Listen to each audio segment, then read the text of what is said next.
At the start of the year, Staccato unveiled the HD, which is their 2011 lineup that takes Glock mags. A very welcome addition, as Staccato mags are about $100, and Glock mags are not. They started off with their full-size ones, the P4 and P4.5, and most recently, they came out with the C3.6. This is their compact model. They come out of the box with these Mech-Gar metal ones, which actually debuted with a gun. These are very nice, but any regular old Glock mag, whether it's a 1917 or big 33 rounder, they will all fit.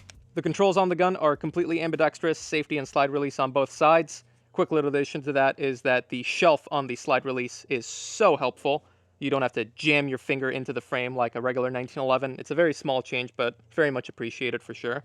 You'll notice that the rear sight is in front of your red dot, which Staccato said they had to do in order to fit the red dot on here, but actually prefer this.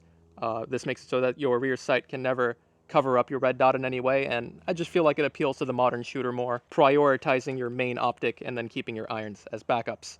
The trigger is undoubtedly the highlight of the gun, and with no exaggeration, this is, I would say, the best possible trigger you could have in a carry gun. The trigger is going to have a very short take-up that takes you to a very clearly defined wall with absolutely zero creep or over travel. 3 to 4 pounds later, very, very short break, and an extremely short reset that puts you right back on that wall, ready to pull it again.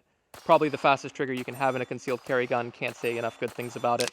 To answer the question of how does the Staccato HD C3.6 shoot, she shoots very well for her weight class. I want to make that distinction. What I mean by that is it's not a Staccato XL or an XC. It's not going to delete recoil. It's a compact gun, and recoil is going to be present. It shoots, I would say, on par, maybe slightly better than a Glock 19, but with the much, much nicer trigger on there, it is overall a lot easier to shoot. From my feeling, every time I missed in those B-roll shots that you saw, it was 100% because of me, and I can shoot the 120-yard target relatively easily for how small of a gun it is. There is virtually zero play, not virtually, there's literally zero play or slop between the slide or the barrel and the frame. It's a very, very well-built gun with a very, very nice trigger.